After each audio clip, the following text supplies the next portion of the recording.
Welcome to A Pint with Seaniebee, coming to you from, where are we? Stockwell, yeah. Stockwell in London. I've got an Irish lad with me here who's left Dublin, I think, in the 70s. He's an artist, musician, an activist. He likes to subvert brands. His artworks are amazing. We've got links to his website. If you want to have a look now before you start listening, it might be a good idea.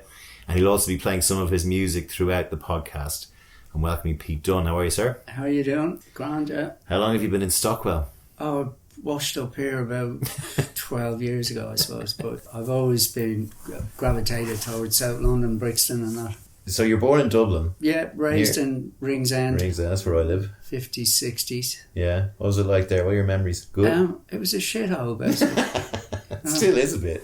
Well, I heard apart from one bit. I heard there's an L1 down there and she's got a poodle or a chihuahua, one of those designer dogs. So it's coming up at well, Google have moved into Ireland in a big way, and they've moved right into where Pete's childhood home was, and they've built big glass offices, and it's a sign of progress in our city apparently. But one by one, they're knocking down probably all the houses you were in. Were you in those red brick houses in Irish Town? Yeah, two up, two down. There was like 6 kids and the folks in there. Yeah, there wasn't an awful lot of privacy. But at that time we used to get thrown out playing on the street. And parents didn't give a shit about their kids back then. It was good. We'd all go around in a gang, and if there was anybody a bit iffy around, we'd chase them off, throw stones at them. And Ringsend had a tradition of courierisms, because you had to get carriage, a Ringsend carriage across to go into Dublin proper. And it was a perfect spot to relieve the gentry of their... Tea leaving. Yeah, of their... Yeah. Possessions, you have their money and their watches and whatever else. And what was your was it a happy childhood, do you remember? It was, yeah. The 60s were personal tragedies. We were poor, but we were happy. Well, yeah, my dad was good at making money. Steel business, was it? It was engineering, metalworks, yeah. He was a very decent man. He had a very giving kind of nature, very generous. We used to play a lot in the gas works, in the ESB, the bottle company, the bus garage. I mean, there wasn't many trees or greenery around. No, they're all browns. It was, it was a very industrial area. And where did you come in the pecking order? I was a small kid. I always used humour as a means to get past the bullies and that. Yeah, works. It does, yeah. And then I became a very good shot with a stone. If there was any couriers on my case, I'd run as fast as I could, and then I'd just take the guy's eye out with a stone. David and Goliath. Yeah, it was that kind of style. Yeah. Were you good at school, or were you artistic in school? Well, at that time, I mean, to have your sort of artistic ambitions recognised was a waste of time, basically. It's like, what are you going to do? A lot of violence in classroom, teachers? Oh, God, yeah. They're fuckers, weren't they? You get beaten up at school, you get beaten up on the way home, and then you get beaten up when you got home. Was it a Christian Brothers school you were in? It was Maris Brothers. Oh. They were like Christian Brothers. College. Yeah. Christian Brothers Light. Still frustrated bunch of arse. And right beside Lansdowne Road, so did you go to a lot of football matches? Well, we used to go. I was the only one who could ask for a cigarette in French, so I used to love when Ireland played France. I'd end up with a whole load of gouloirs and jetons. The old Lansdowne Road rugby stadium, which is where the soccer matches are played, is based in near Ringsend, Ballsbridge area, so that was all around the... This whole thing about the good old days, those bollocks, right? There was no good old days. Do you think there was? I think the whole thing for me, when I look back, is just tobacco stained. Everything was brown. You'd go up onto the top deck of a bus and there'd be steam coming off their overcoats, brown overcoats. Yeah. The whole thing was like a brown fog. Yeah. It was probably where SARS got invented, somewhere like that. Probably. Christmas time, everyone's coughing and asleep on the side. It's all fogged up and dripping down. And sepia. Yeah. And you could buy cigarettes, single cigarettes. Can I have a Rotman and a match from my mammy? A match from your mammy, yeah. That was it, yeah. But I started smoking very young. I was like 8 or something. Do you still smoke? No, I gave it up. I stopped after nearly 50 years. Really? Was it hard? I was surprised how easy it was, actually. Did you have a scare, or did you just decide to do it? Yeah, I got very ill there a few years back, so I just had to start behaving myself. We're reading between the lines here. So you left school, did you go straight working? I kind of blagged around for a year or so, wondering what to do, and then I came to London in 76. I was 19. Big adventure.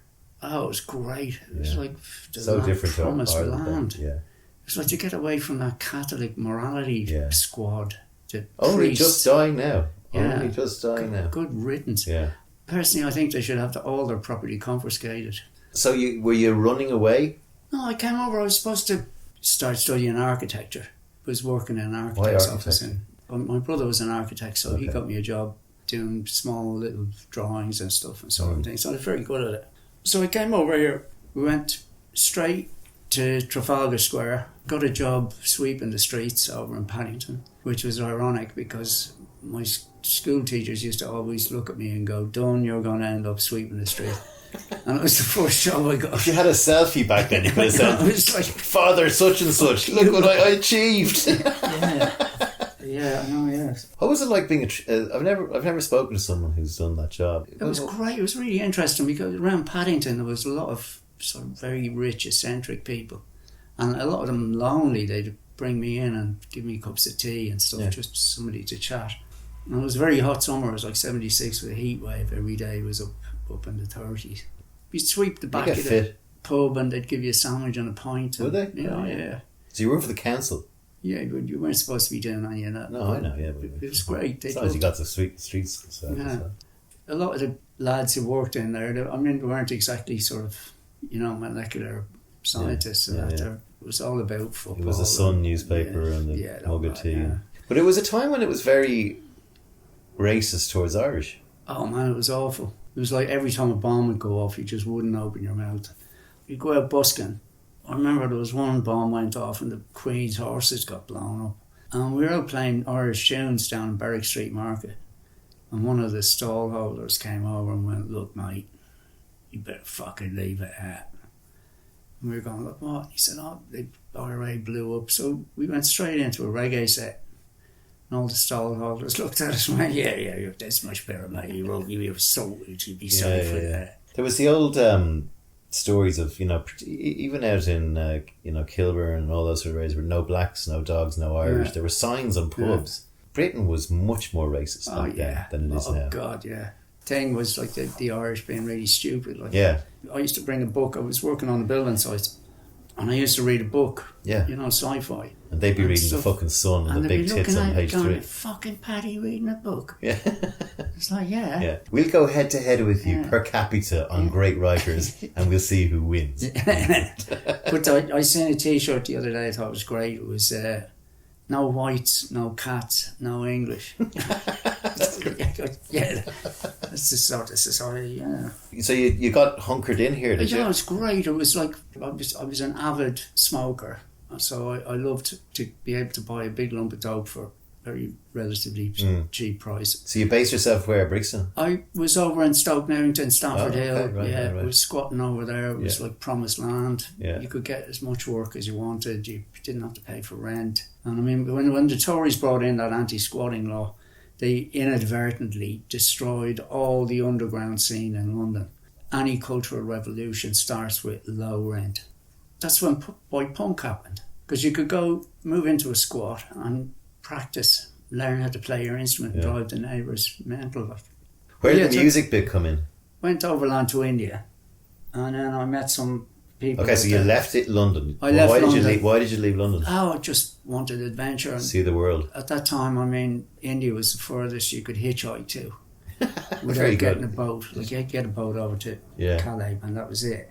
And I just wanted to keep going. On your own? On my own, yeah. Were you always a kind of happy in your own company? Still am. I don't get bored. Yeah. Vivid imagination, so that keeps me busy enough. But how long did you do in London before you decided I'm going to shake the... I was here for a year. Had you always the ambition to maybe see the world? Oh yeah. Right. I was living in a squat and came around to August time, the end of the summer, and that people were saying, I'm going down to Kent to pick apples. I'm going down to the south of France to pick grapes. They were asking me, what am you going to do, Pete? I said, I'm going to go to Afghanistan and make hashish. And that's what I did. All right, so tell me about that. You get off at Calais and you start hitchhiking. You stick your thumb out. Yeah. Carpals in. Where are you going? Kabul? Yeah. It was just a couple of days after Elvis died. And 77. Yeah, just before they launched Voyager 2 Which is still going. Which is still going. It's left the solar systems. Great documentary by an Irish girl, actually. I've seen that one. It's It's fantastic. Yeah. For me, it was like going out into space. It was going out into the universe in conjunction with this space probe, Voyager 2. Yeah. So I've always had a real strong affinity. I'd read everything that came out about it. It was like leaving planet Earth behind. So, were you scared at all? Not really, You're 20 years old now. Yeah. Not really, no. Just a couple of just pairs really of jeans. Curious and adventurous, and a few times in eastern Turkey and Iran hitching, and that it got a bit dodgy. Give us some examples of that. Just truck drivers wanting to shag you up the arse, basically. You know? Yeah. End up in a Turkish prison. Oops. Yeah. Same thing. Well, yeah. Did you find kindness though? Oh, very much so, yeah. It was incredible people. Like, going through, at the time it was Yugoslavia. That was so austere. That was Tito. Yeah, it was like, they were so sad looking, the people. And then you get to Greece and suddenly people were Happy like really, days. Yeah. there was lots to eat and people were happy. There was music and bars. And so, were you on a mission to get there faster, or did you say it doesn't matter as long as... I basically wanted to get to Afghanistan quick because everywhere else had draconian drug laws. Right. Get to the border post between Iran and Afghanistan, and everything changed. Yeah. Everything. As I say, just like leaving planet Earth behind and going out into the universe. Was it just you knew that you definitely find it there? You picked Afghanistan because Afghanistan even back then was... No, it was before all the before trouble. the Russians came. Yeah. Russians came in 79, and it was like gone back in time. It was a really enchanted place. People had things in perspective. You know, sustainability was a way of life. Our shift in consciousness has to go back to that. I agree. That you don't just throw something away we're like termites. Yeah, you know, we're just eating everything in sight. Yeah. You know, they'd recycle car tires into buckets, into sandals, into God knows what. Even with covers for their tape-to-tape cassette machines. Yeah, they really look fucking cool as well. Yeah, it was. They looked really good. Buy them and bring them back and sell them for a few $100. What other countries really took you on that? Can you remember on that trip? Yeah, you go through. Like, it was remarkably sort of evident that you were leaving another continent when you got to Istanbul. Yeah. And you crossed the Bosphorus there. It was like suddenly you were in Asia, and it was like European laws didn't really apply, you know? You're kind of following the Silk Road. Pretty much, yeah. I mean, at that time you couldn't go up north into Russia because it was the Iron Curtain was very much in play. Like, would you jump trains and all that stuff as well, yeah? Well, yeah, you grab whatever you could. Like, it was fairly low budget kind of stuff.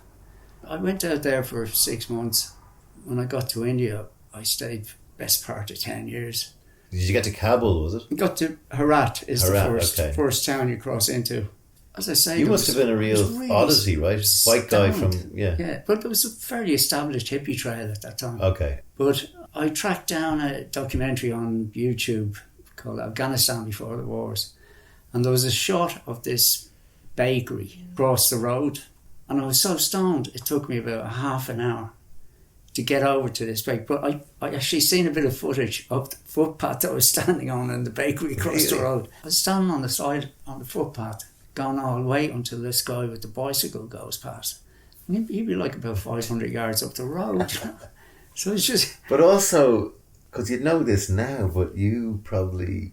Your first experiences in London with weed or whatever, hash, it's a very different hash you're getting out there. Yeah. I mean, you got the real deal. I can't handle it these days. It's just it's turbo, you know. But that must have also blown your mind. Well, going, fuck, this stuff's amazing. Yeah, it was. Yeah, it was like unbelievable. Yeah. Did you make a load of friends then on the trip? Yeah, I used to. Yeah, you would. You'd fall in with people, and like soon enough, you'd know whether there were people to avoid or whether you could travel with them. Yeah. And the local Afghani people were very hospitable and very curious. I ended up teaming up with this French anthropologist who said, come on, and we go out into the desert and we'll check out the nomads out there. He took me off out into the desert. Khan. Yeah. And we promptly got lost. I'm not surprised. It was like the end of August. But this guy, all he could talk about was splitting up with his girlfriend. I was like, did you not bring any water? And it's like, no, did you? And it's like, two gobshites lost in the desert in the middle of Afghanistan without any water. Which is funny for the first hour or two and then starts getting serious, right? Yeah, on big style. And what happened? Eventually, I seen this tree growing out. Everywhere looked identical. You climb up to the top of the hill and it just looked like the hill that you climbed up before. So I eventually seen this little tree sticking out of a ravine. I went down and found this guy. He was down there and I said, can we get some water? So he took us off on this winding through these identical, identical hills. And we came to a little stone doorway that had been carved into the side of the mountain. And he disappeared inside. And then when I followed in after him, there was this amazing 3 pools of water, ancient, with sort of pre-Islamic carvings on. And there was fish in it, and it was all green. The men were... Sure, now this actually happened. You didn't dream this. Stuff. I wasn't that dehydrated. But it was religious. It had a religious. No, it was a public baths basically. Right. Built into the underground in the mountains. Afghanistan is full of ancient things like that. I mean, to think that you could conquer a people as resilient as the Afghanis. And where did you stay when you were in Afghanistan? In people's houses or in yurts? You just wherever, cheap hostels and people's houses. Yeah, wherever the journey took you, really. Did you lose faith at any point in your mission, or did you get down? Or no, I never really got homesick. I mean, there wasn't much of a home to get sick for. Really, it was a bit of a shithole Rings End. So I never. What about your mates? Did they all go, what the fuck is people? Yeah, they were all still in the pub, backing horses, drinking. Still are, probably. Talking about football. I think a lot of them kind of went to the grave doing that. It's interesting looking back from this age, I'm sure, because I left in 96 when I was 27, and one of my regrets is that I didn't leave about 5 years earlier. Yeah. At this juncture you realise how fortunate you are. Because I lived in India, we'll talk about India in a minute, China, and just see so much poverty and just go, what am I complaining about? Exactly, everything. I've got everything, compared to these people. Yeah, it's like the other day I was queuing up in the post office or something, and I found myself getting a bit annoyed. Exactly that. I thought, look, mate, what have you got to be 5 more minutes about? I have to wait or whatever, And what about food and stuff like that? Was it that? Because I know, like, Ireland was just fucking potatoes, vegetables and ham. I went vegetarian when I was about 16, 17. We used to have a woman, Mr. O'Reilly, come around and cook us. I told her, I said, Mr. O'Reilly, I'm vegetarian, I'm not going to eat meat. So the next day I came in, she handed me a big plate of sausages and said, I know you don't eat meat, so I got you sausages. So that was the level of the cuisine. Why did you go off meat? Because that was quite foresightful back then. Yeah, I think it just seemed to be the right thing to do. Animal treatment. Yeah, it just morally seemed to be a bit corrupt, I think it'll go down, I've said this in the podcast before, as one of, in 100 years' time, I think people will look back and go, like, they were able to fucking cure cancer, they were able to fly to the moon, and they still treated animals like fucking shit, I seen a good thing on Irish television there about Macra na Ferma versus a vegan. Macra na Ferma are an Irish agricultural institute. They're like the meat mafia. Yeah, the meat mafia, yeah. And what would they do? The Macra na Ferma guy came out and said, according to the latest scientific research, vegetarians are much more likely to commit a crime. And when he went into this convoluted, it was unbelievable. I don't know where the guy got that. When was that? I missed that. Recently? Yeah, it was about a year ago. And I mean, they were trying to justify saying they loved their animals. Like, how can you love something and then kill it? Or take calves away from their mothers and then get them pregnant again and all that stuff. Yeah. That's very rare for an Irish man. It was. I didn't fit in with the general scene in Ireland at the time. Were you religious? No. I was just very different. I was always interested in other things besides the norm. Did you read a lot? Yeah, loads. Right? Yeah. I used to. Did you do a journal on that trip? Not really, but I've a very good memory. I can remember most of it. So how long did you spend then in Afghanistan? Afghanistan, I was there they'd let you stay for a month. I got an extension to the visa for another 3 weeks or something. It was a really fascinating country. Yeah. There always was an undercurrent of danger. Everyone packing. Yeah. Oh, they were all tooled up, yeah. Yeah. Did you see any violence? You'd see kind of mob violence. If a bus driver knocked a school kid down, they'd drag him out and beat him to death, basically. Yeah. Instant karma thing. I mean, it actually happened to myself and my mate one time. We were pretty much skint and we were living off wild food up in the Himalayas and stuff. And we wandered into a village around sunset. It'd been a really hard day, walking all day, no water. We got a campfire together and there was a spring and we were cooking up a bit of the local fat hen. It was like a herb that grew, a plant that grew. It was like wild spinach. And next of all, there was a boulder came and sort of hit my mate in the head and we didn't know what was going on. Suddenly there was a big crowd of people that chased us up onto the road. Basically the village had been raided the night before by bandits. They thought you were there. And they thought we were So how'd you get out of that? Apart from your expert stone throwing abilities, well, I'm sure didn't come into play there. my mate, Rings End childhood. my mate just grabbed the ringleader, showed him a passport and said, no, we're not anything to do with what you think we are. And did they back off? Yeah, everybody's just kind of... But I could see it really escalating into that mob consciousness, you know. Where it, and then were they nice to you after that? They just all kind of fucked looked off. a bit embarrassed, really, you know, and fucked off. Yeah. Back to their hovels. So you were wandering your way towards India?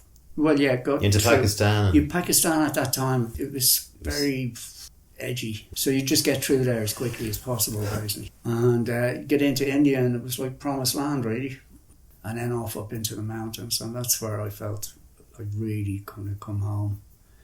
But again, I mean, Did you ever get bored getting stoned? Like, we're getting stoned every day. Was that the mission? Yeah, you would. And you'd walk a lot every day. You'd be walking around. I've not in circles. No, I know, yeah. But I mean, the religion thing is like you know how original that. Like, there's probably no one in the world who's done that. Well, really. Or like for the length of time that you did it. Yeah, the religious thing, I never really grabbed me. To be honest with you, I think it's the oldest scam in the book. I know, I agree. Look, you're talking to... I mean, one of the things I think is happening in the world is God is dead. Yeah. Sorry, Nietzsche, but like he was right. And that means there's no afterlife. That means you don't see your little Johnny again when he gets run over by a bus. That means you don't see your dad when he dies at Mammy in heaven. Yeah. And then people go, well, what's the fucking point? Yeah. And then... like nihilism starts creeping. Do you think you were nihilistic? No, I think life is a really good opportunity to make yourself better, you know. Anybody who tells you there is or isn't an afterlife is having you on. Yeah. So how the fuck do they know? And it's totalitarian. Yeah. It's like Bill Hicks's great quote was, "Eternal damnation to anyone who questions my everlasting love." Yeah. Just brilliant. Captures it. So yeah, the religious thing never really got me. But we'll come back to India, but we're going to play 3 of your tracks because you're a musician as well. Yeah. Introduce us to your first piece of music. The first one is called Something in the Water. I suppose I'm inspired by all the gack they're putting into our drinking water, from fluoride to bromide. Plastic, apparently, today in today's paper. We've all got plastic in us now. Yeah, that's it, plastic people, yeah. I didn't intend for it to turn into urban country with an acid twist, but there you go. That's the creative process. I think it has an ex-guest of mine, Nick Reynolds, playing harmonica. Nick plays wonderful harmonica. Yeah, Nick is from the Alabama 3, so he's teamed up with Pete for this. And it has another chap from Athlone called Neil Fitzgibbon who played everything else. This is Something in the Water. Yeah.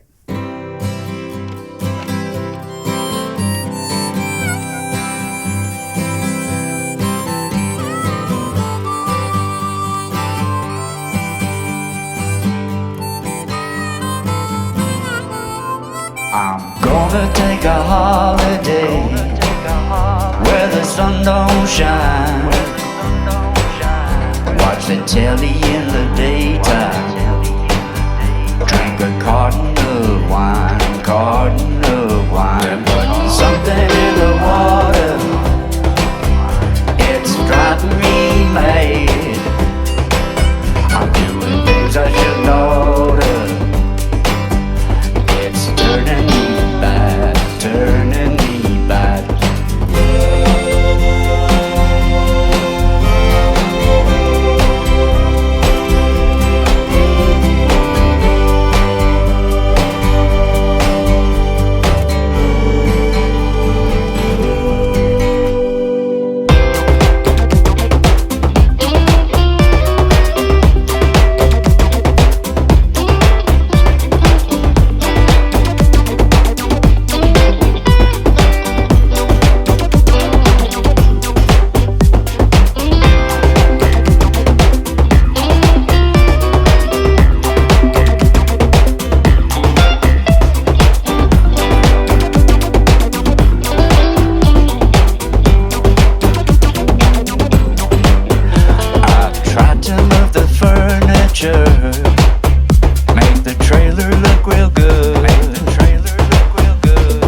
was Something in the Water. That's brilliant sound. And there's another one coming soon, which I've also heard, and it's a real earworm, as Pete calls it. It'll be coming up later.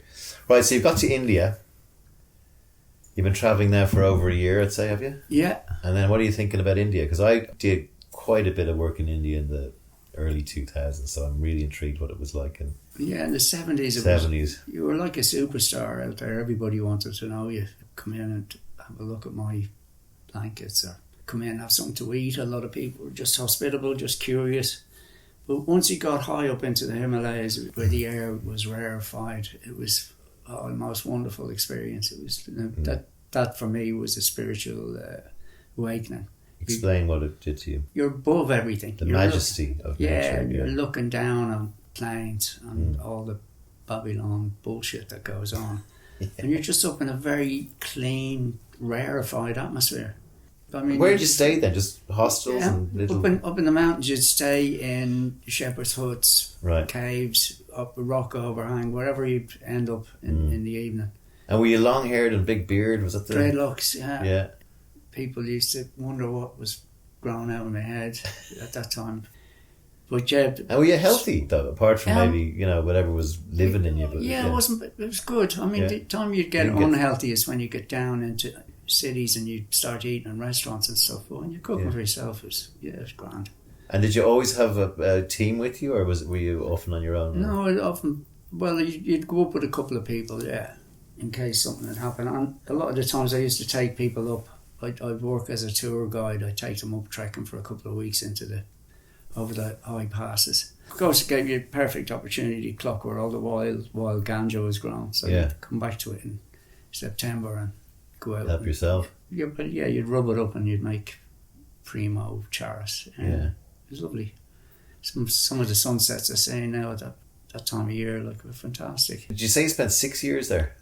Best part of 10 years. 10 years, and it's just touring just around. Going around, I'd paint, and then I teamed up with a friend of mine, Jimmy Bergen, and he was a great musician, so that's what got me into playing. I had to do something, so we'd always get by with the music. People would hear it, and it automatically it was a magnetic kind of force. We'd go and we'd find an old temple and kind of squat it, make a fire, play some music, and suddenly there'd be loads of people around. Suddenly there'd be loads of food and cups of tea, and it was very simple, but it was very joyous great. Looking back. It was very free. It was like no possessions, none. I had a blanket. Only the clothes on your back. Only the clothes on my back, yeah. And you'd wash in rivers and stuff. And all that. I remember one time going over. We teamed up with this Australian guy who had all the gear, like all the mountain climbing gear. North Face. Yeah. And he took us on this trek. Unbeknownst to us, it was like a severe trek across glaciers and stuff like that. But I was in a pair of flip-flops. Yeah. And one of the flip-flops, it slid off down the glacier. And I looked and I thought, no, just let it go. So I did cross this glacier with one flip-flop. Freezing cold. I was like, what the fuck am I doing? But it was too late to go back. Yeah. So just had to keep going. How often did you did you tell people you were alive? Yeah, I mean, at that time there was no internet and stuff. Yeah. There was an aerogram. Carrier pigeon. Right. Coach rings in. I remember to make a phone call, you had to book it 3 days in advance. That's mentally expensive. Yeah. Oh yeah, you wouldn't. Tenner. You wouldn't have the money to be ringing home. I used to write to my dad. How did he think of you? When I told him I was going to India, he said, "They fucking need you out there." That was as much as he knew. Yeah, but when I told him I was going to Leitrim, he said, "You're even the rabbits." Leitrim, definitely. I did. Avoid. Apologies to any Leitrim listeners to the show. Just do a left at Sligo. Fucking hell, man. So there was all that, and I mean, eventually it got fairly undernourished, and what actually happened was they brought in a visa. Up until 84, you could stay as long as you want. You didn't need a visa. It was the Commonwealth and Ireland, the two. And then did you get arrested at any stage? No. I mean, it was all. You weren't doing any harm. Harm, and I mean. But you know the way sometimes the Indian cops can be a bit. Well, that's what happened. Yeah, they actually brought in a visa and they gave everybody like a month to go down and register. And then you had to go and sit in the police station. So it was You still had your passport, did you? Still had the passport, yeah. That must have been in some big old shape. green Irish passport. You could get 12 people on it. Made of cardboard. Yeah. So you had to go down into the police station and sit and give an account of yourself. Yeah, that's what I meant, yeah. Yeah. So the old Raj. To this flat cap policeman. Yeah, with a stick. We went down on the last day, so all the reprobates, all the people that had been in India for years, been on spaced out, turned up on the last day and had to give an account. And there was one bloke, an English junkie guy, whose claim to fame was that he'd sold smack to John Lennon because he knew one of the gorillas out of 2001 Space Odyssey. Gabe was his name. He'd filled out on his form that like he was a waiter. I mean, the state of the guy, his arms were like colanders, you know. He's waiting for more drugs. Yeah, yeah. And he'd come out to India in 1967 or something like that. I remember the policeman saying, like, what happened to you? Like, what? And he said, well, I was working in a restaurant and they made it self-service, so I came to India. So bang, 4 weeks, out, go. So I had to do a bit of changing around, of extending my visa and stuff. Did you get involved in harder drugs like heroin and stuff like that? What actually happened was it was all hippy-dippy rainbow colours. Yeah. And then the Russians invaded Afghanistan and there was an epidemic of smack, hard drugs. It was just everywhere, not just with the hippies, but with Indian people who didn't know what it was, basically. Yeah. And it was like everywhere and everybody was into it. Yeah. It was just like this ridiculous kind of spin-off of the Russian invasion. And that's what's going on now today. That's what pays for the bullets, rocket launchers, all that. So there was a... Did you get stuck into it at all? I did, yeah. And was it? I didn't. You didn't know what it was. Well, I mean, how bad it? I didn't realise what a shit drug it was. But I mean, you don't need anything with that. You don't need friends. You don't need to eat. You don't even need to go for a shit. You don't need a girlfriend. None of it. All that you need is that. So I'd highly recommend it for anybody who gets to 80 and sort of is feeling a bit creaky. Why not? Yeah.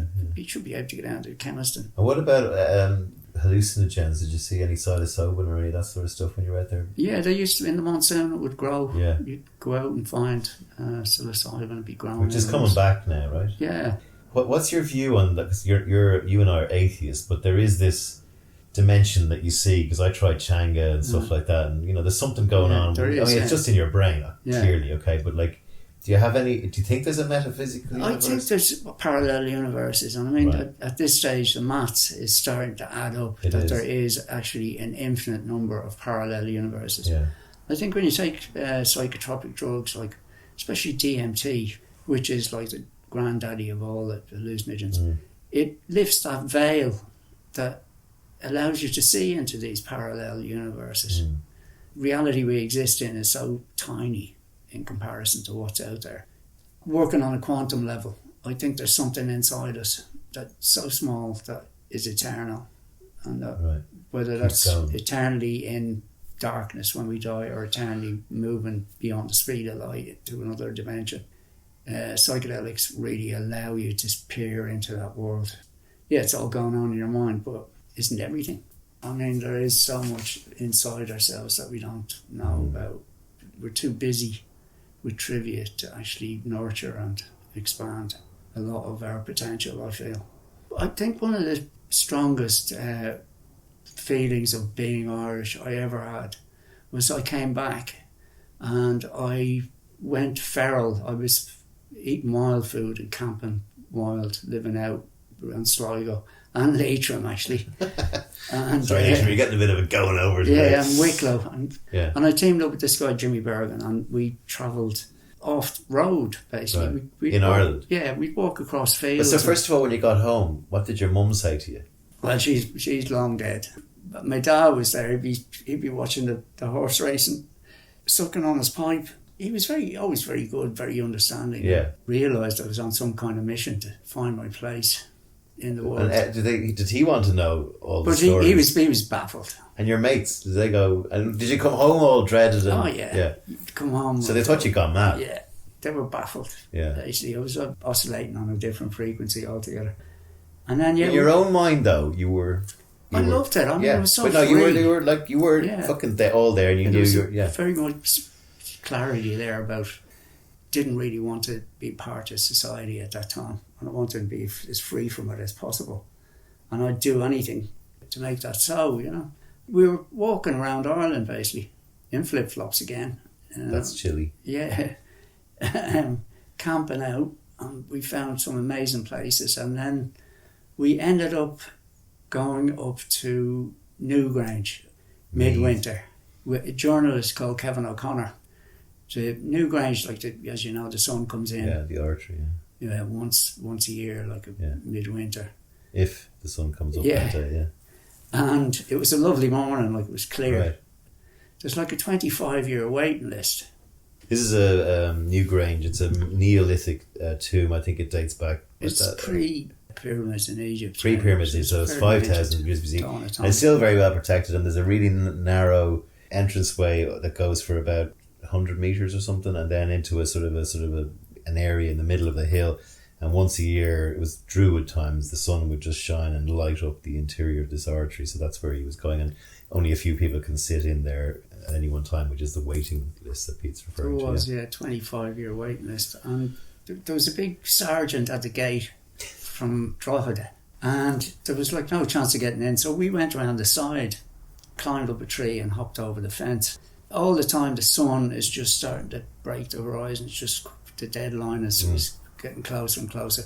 So we ran towards the entrance of Newgrange with this big sergeant from Drogheda. It's like Father Ted. And the sun is just coming up, and we're ahead of the sergeant, and we get in, we run in, there's film crew from RT, all the archaeologists, all that. And next of all, there's the sun is just about to burst. People dressed like tramps. Yeah. Flip flops and everything. Yeah, psychedelic kind of tramps. Yeah. And next of all, there's the shadow of the sergeant, and everybody starts shouting, will you get in there quick? He came running in, he grabbed me by the scruff of the neck, and then suddenly the sun came up and shone into the depths of the earth in this golden triangle that you could actually see moving across. It, not in a nationalistic way, but it gave me this tremendous connection to being Irish, ancient, pre-Christian. That kind of intelligence was there. Yeah, that Irish people are very spiritual, so it was a really kind of Celtic. The whole room just got quiet and jaws dropped to the floor. Absolutely gobsmacked. And the sergeant, everybody told him to shut up, so he quietly sort of stood against the wall and watched this. He wasn't going to get in either. At the end of it, when it was all over, this sergeant came over and says, "Go on now, lads, Jason, and thanks for that. I've never seen that in my life." So he was delighted. Was it astonishing? Oh, it was, and the astonishing thing about the maths was behind it as well is interesting. How rootsy it felt, and how connected I felt to the earth because of it. It was incredible.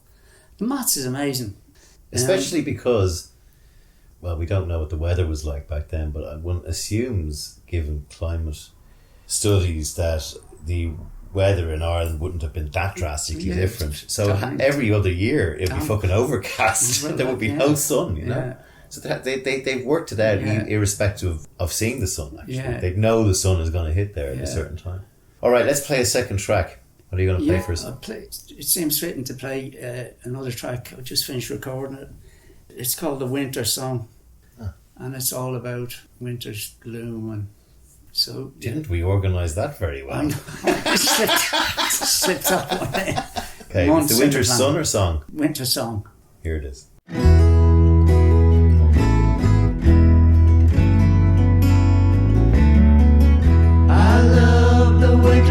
Charcoal gloom when darkness comes and fills the room, and the clocks go back from where they came, and the cold wind blows on my window pane.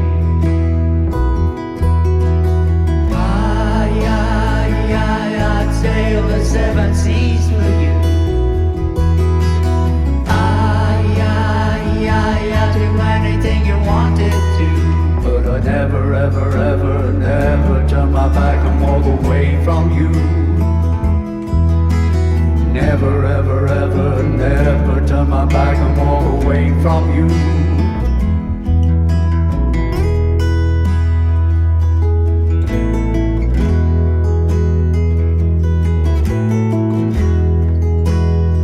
And my breath slips off when the breeze is light, like a sleepy whisper in the dead of night.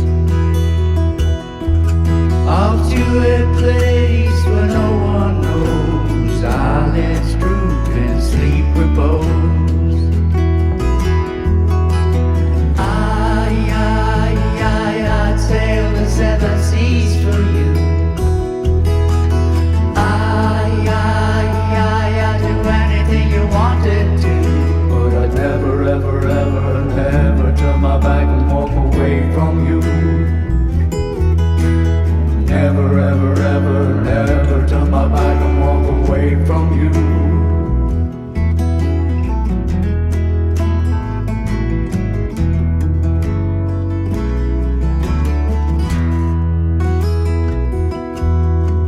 Starlight paints a silhouette. At times like this, I've nothing to regret.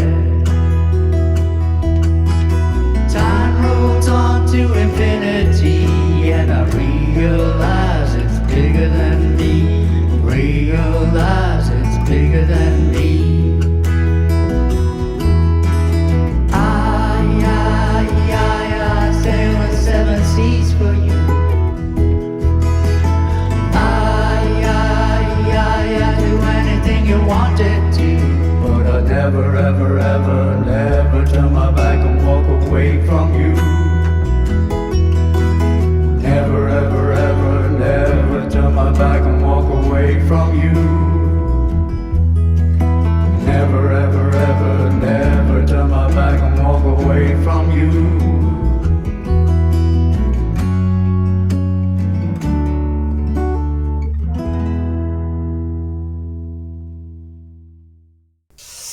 Okay, that's the winter song by Pete Dunne. Okay, so you came back on that visit. Did you then go, like, Yeah, did you realise I am now so unable to fit in here, I have to go back? Or I just wasn't bothered at that stage. It was Right. just like, yeah. What age were you now? Oh, that 30? would have been, heading towards 30, yeah. We travelled around India, did another 3 years, myself and Jimmy, travelling Did you ever around. have rows or fights? Or No, it got on very well. Yeah. Where is he now? He's living down in Spain. He's Okay. fantastic. You guitarist. definitely did listen to this, heavy man. Yeah. We travelled around. We moved like a sadhu, like a holy man out there. Yeah. Apart from we weren't that holy, but Yeah. we travelled around with very little and just instruments. What were some of the highlights of that, or any stories that you Oh, there remember? was some amazing times when there'd be a moment when everything would just be still, and you'd be by a river, and you'd hear like an angelic choir in the movement of the water, and the sun would be going down, and it'd be a tingle in the air.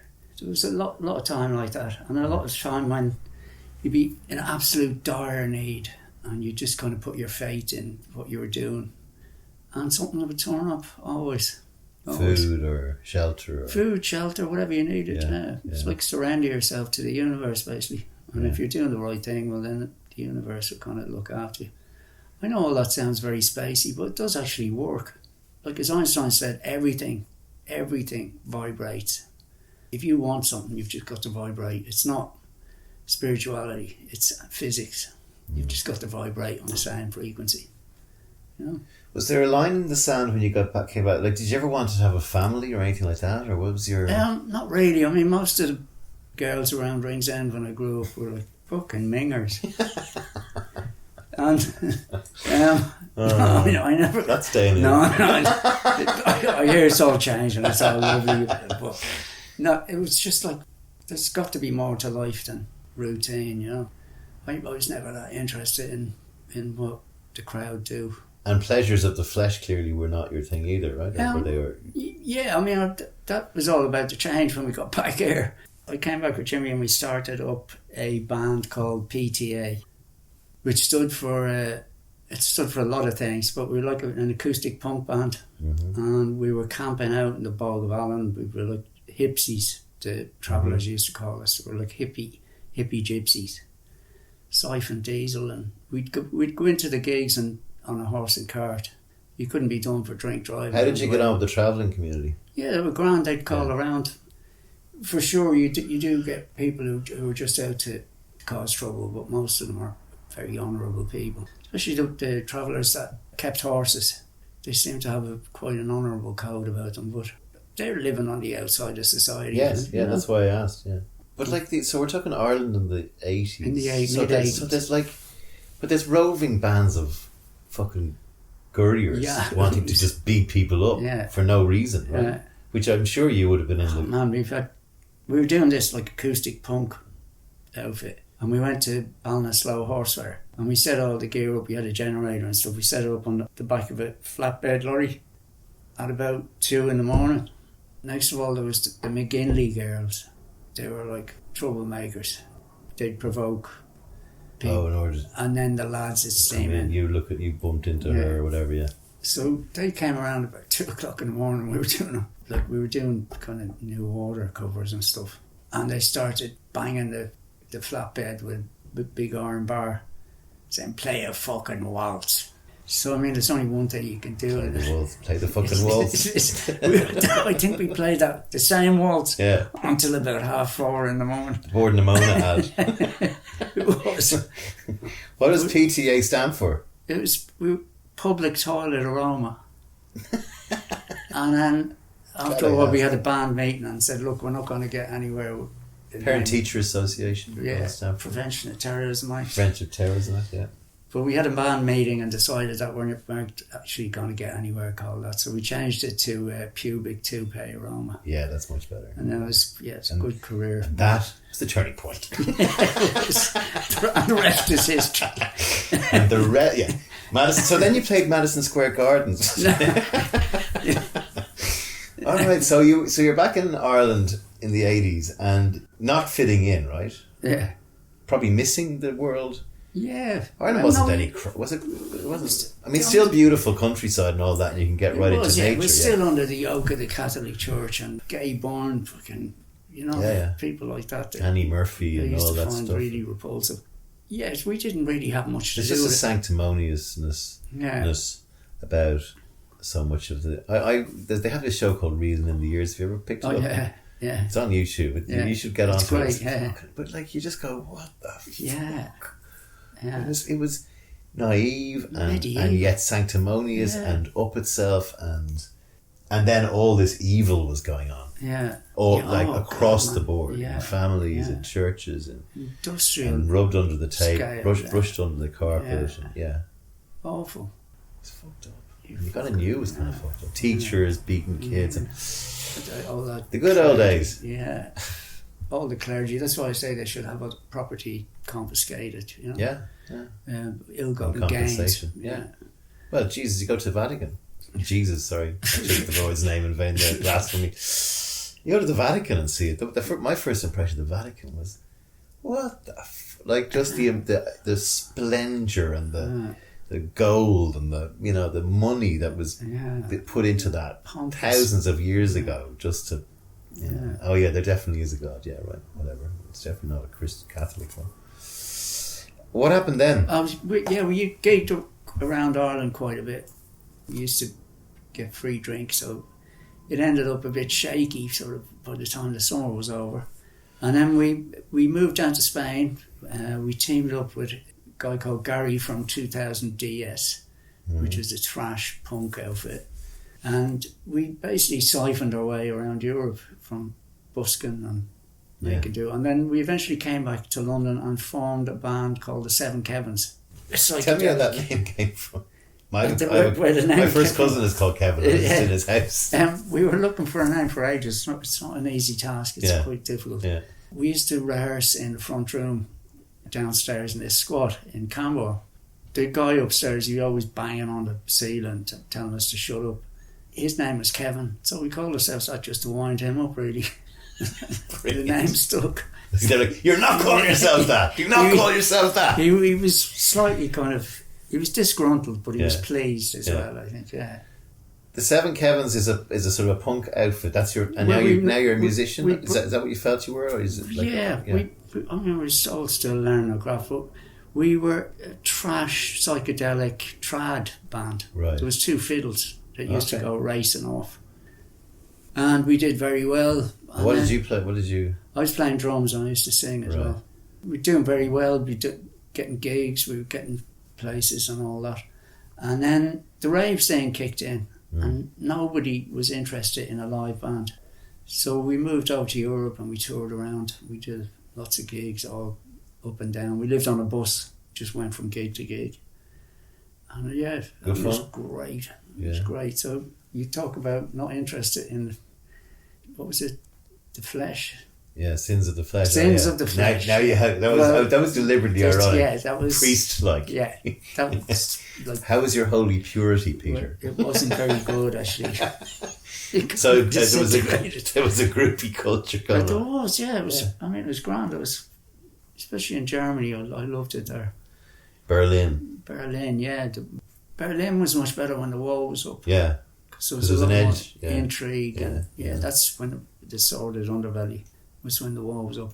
We went there just after the wall came down, and you'd be driving along in West Germany and be like all singing, all dancing, the whole place lit up like a battleship. And then suddenly the road would get really bad and the street lights would be really dim, and you'd drive past shops that would have like a can of peas and a cardigan in it. And it was like, we're in the East now, you know. Yeah. Again, your comment earlier about the sort of nicotine... That's brown sepia is there right out of those shit fucking lights and everything. Eastern Europe. Just looking around and thinking that because some bloke wrote a book 100 years ago, because of that everybody had to be miserable for 70 years, whatever. And even that today, like when you start saying, we've got to build more social housing, we've got to look after people, we've got to... You go, well, what do you want, Marxism? And it's not, we don't want that. No. It's not like, it's not an either or situation here, It's like basically readjust the imbalance in wealth inequality. I mean, personally myself, I think there should be a maximum wage. It's obscene that some of the people, what the money they're making, and to make it sustainable. Yeah. I mean, it's not fucking particle physics. That if you turn your home into a dump, it's going to be uninhabitable. And that's what we're doing, No, it's not like I want to get the little red book out and start... No, exactly. And yet that's the big thing that gets thrown back. By the way, did you read Shantaram? I did, yeah. You remind me of Shantaram a little bit. Yeah. You must have gone, this is boring. Yes, lightweight. Yeah. Sorry, segue there. No, I'm going back to that. The whole thing of like, I keep banging on about the Scandinavian countries, and I've been to Norway. Did you get up that far? Yeah.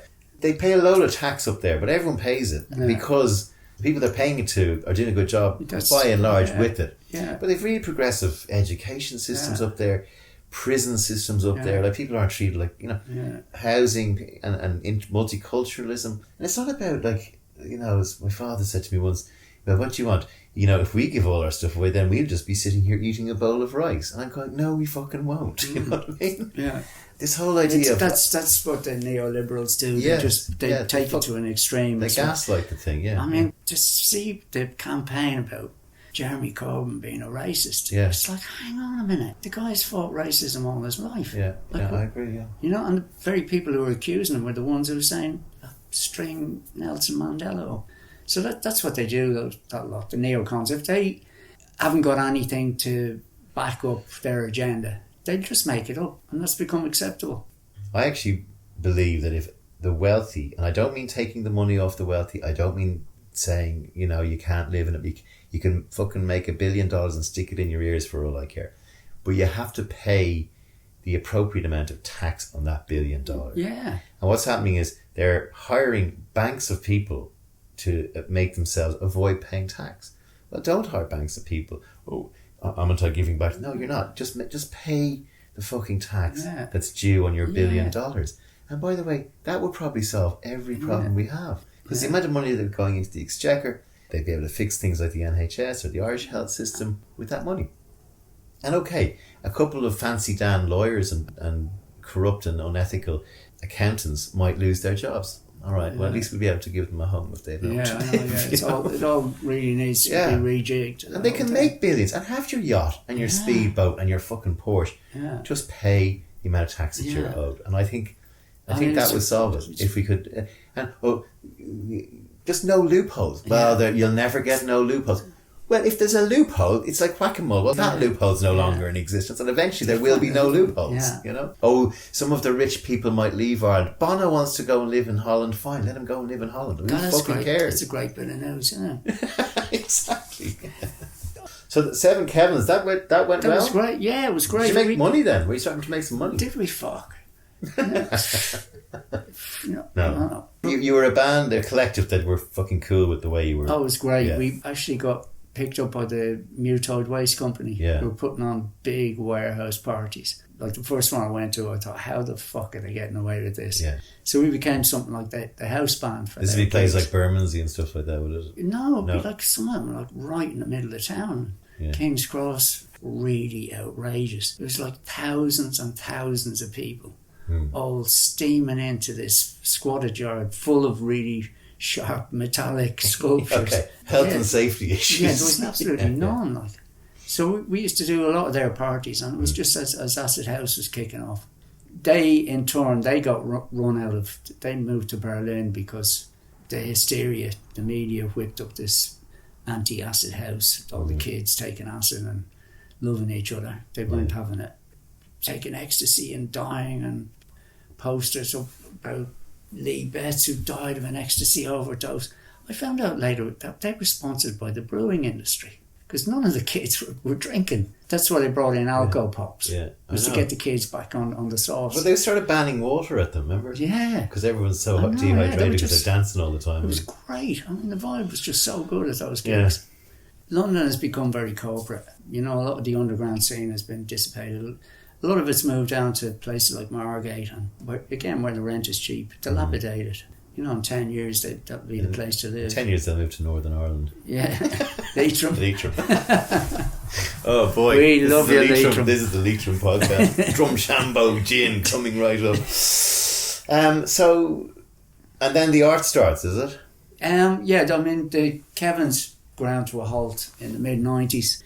And then I'd always painted. I'd always been a spray can artist. And then I seriously got into it. I went to Australia and just locked myself in a room and painted. Where did you go in Australia? Went to Lismore, up near Byron Bay. Yeah, your vibe there. I've just been painting ever since. Did you like Australia? Yeah, I did, I liked it. I liked the landscape. There was a lot of kind of white supremism as well. Yeah, well, the further north, that Brisbane coast, it gets more and more racist. And I came back and been involved in the street art and been painting ever since. And so, Pete's art is available to buy on petedunne.net. That's it, yeah. I had a look at it last night. There's some amazing work. What you do is you try and jolt people with some of your imagery. Well, it's just kind of trying to be honest. The style of art that I do really gives me a voice, so I don't feel... Yeah, you don't need to talk about it, I mean, you've got a very, very wide range. Yeah. Talk about the time you gave away art. That was a nice thing. Oh, yeah, that was the best gig ever, that was. Shortly after the financial crash, I couldn't believe the banks getting bailed out and really taking the piss, like especially in Ireland, where they put people's grandchildren into debt. I thought the opposite to greed is generosity. So I thought I'd do 300 paintings and give them away. So I got a slot down with the vicar. He has a church down right opposite Deutsche Bank in the city of London. I was telling the vicar that, there's a lot of greed, and he was right into it. He was kind of a hip, young vicar type. What Jesus would have done. Yeah. Still fucking delusional, but he was into it. Look, there's some good religious people.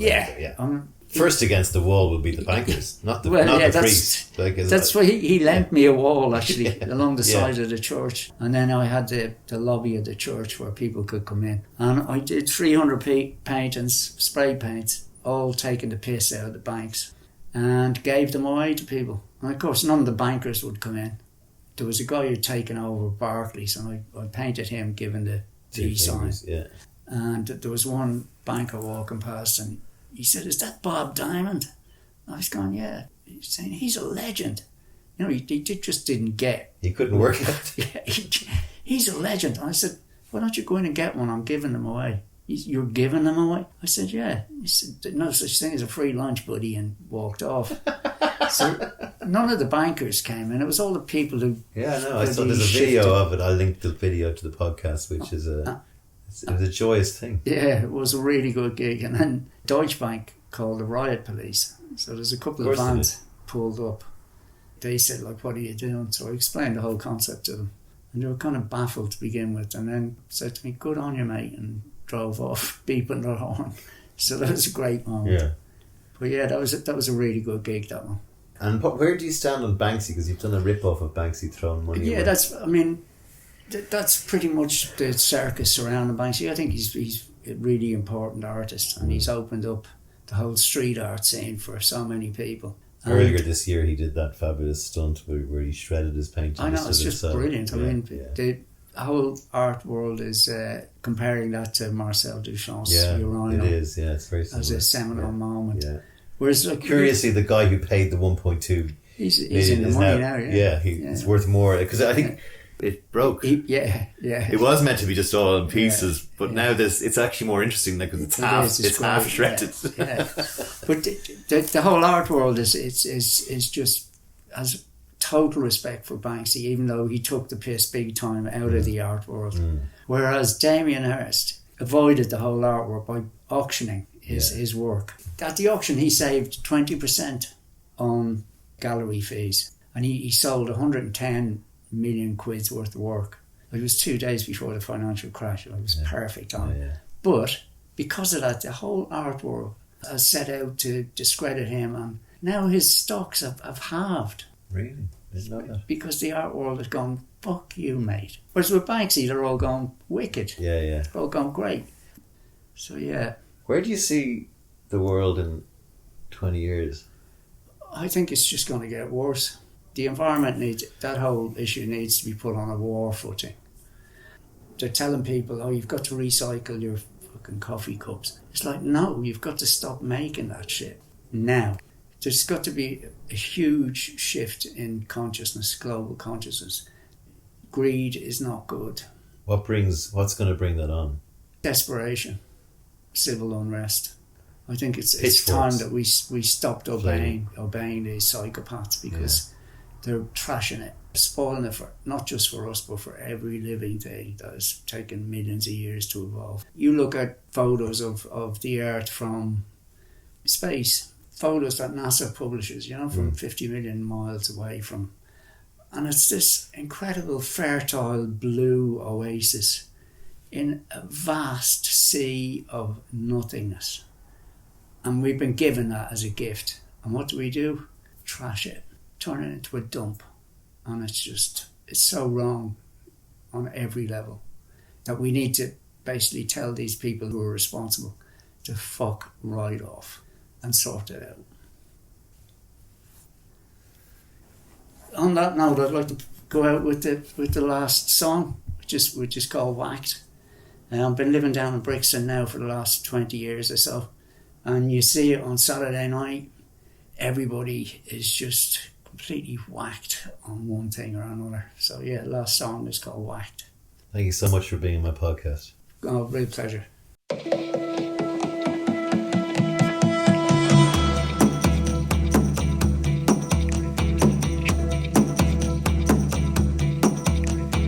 Baby's on the super duper logger, got a hungry mouth to feed. Mama's popping happy pills like crazy. All the kids, they're smoking weed. Everybody's getting whacked on something that makes them feel good. Everybody's getting whacked on something. Everybody in my neighborhood.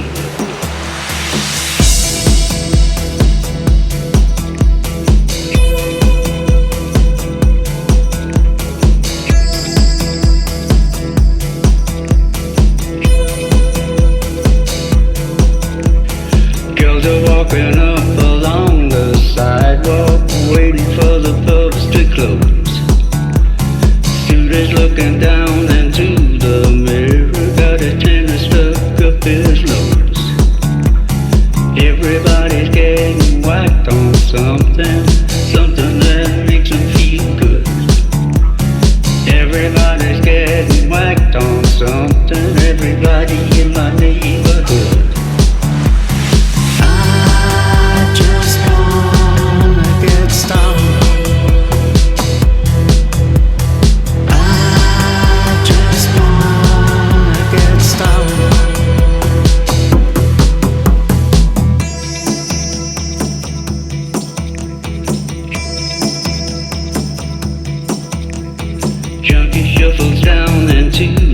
Subway got nothing left to lose.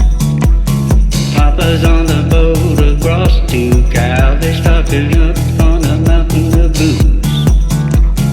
Everybody's getting whacked on something, something that makes them feel good. Everybody's getting whacked on something, everybody in my neighborhood. I just wanna get some. I just wanna get some.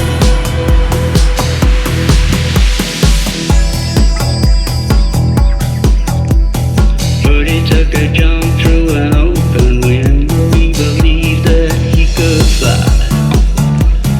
Bought it on